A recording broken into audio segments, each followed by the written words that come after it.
안녕하세요. 부산 야생동물치료센터 수의사 양진원입니다. 오늘 함께 알아볼 야생동물은 황조롱이인데요. 황조롱이는 천연기념물 제323-8호로 맥과에 속하며 우리나라 전역에서 관찰 가능한 터스입니다. 몸 길이는 27에서 38cm 정도로 작은데 머리 색깔로 암수를 구분할 수가 있어요. 여기 보이는 요 황조롱이는 머리가 갈색인데 요것은 여자 애기고 남자 애기들은 머리가 회색이에요. 들판, 초원, 농경진 등에서 살면서 먹이를 사냥을 하는데 원래 절벽하고 절벽 사이를 이렇게 날아다녀요. 그런데 최근에는 아파트와 아파트 사이를 절벽으로 인식해서 잘 날아다니면서 비교적 환경에 매우 적응을 잘했습니다. 먹이는 설치류하고 곤충 그리고 작은 조류 등을 잡아먹습니다. 황조롱이 TMI. 황조롱이는 우리와 다른 것을 볼 수가 있다? 귀신 같은 거 보는 거 아니고요. 인간의 눈은 가시광선 영역 안에 있는 것만 볼 수가 있어요. 프리즘을 딱 쐈을 때 무지개가 이렇게 쫙 나오는 부분, 이 부분을 볼 수가 있는 거죠. 그런데 황조롱이는 그 부분 말고도 좌회선 영역을 볼 수가 있어요. 주 먹이인 등줄기가 자기 영역을 표시할 때 소변을 넣어요. 근데 그 소변에는 특수한 색소가 있어가지고 자외선을 반사를 시켜요. 이걸 황조롱이는 볼 수가 있는 거죠. 그렇다 보니까 등줄기가 어디서 어떻게 어떤 식으로 움직이는지 이동 경로를 한눈에 파악해서 사냥을 손쉽게 할 수가 있어요.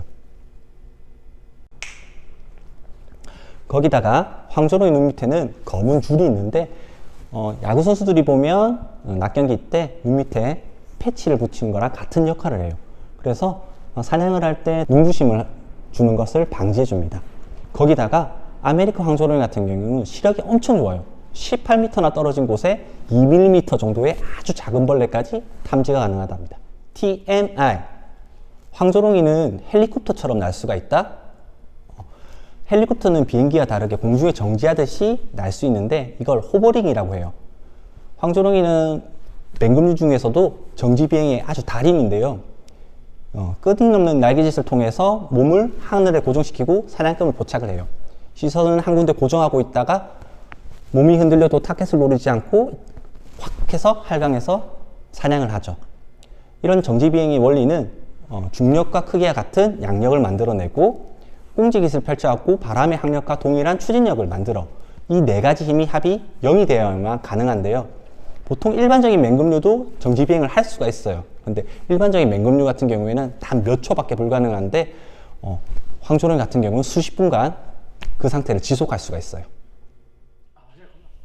TMI. 그 세 번째는 황조롱의 속도에 대해서 얘기할 건데요. 황조롱이는 KTX만큼 빠르다. KTX가 최소 한 300km 이상이 나오는데요. 황조롱이 같은 경우 공중에서 정지비행하고 있다가 활강을 확 할 때 시속 300 이상으로 빠르게 날아가서 먹잇감을 낚아채요. 세계에서 가장 빠른 새로 등록된 건 매인데 맹금류 중에서 가장 빠르죠. 기네스북에도 등재가 됐는데 무려 시속 389km. 엄청 빠른 속도죠. 이 정도로 활강하는 맹금류도 있답니다. 황조롱에 대해서 한번 알아봤는데요. 5월쯤이 되면 황조롱이 새끼들이 엄청나게 많이 들어옵니다.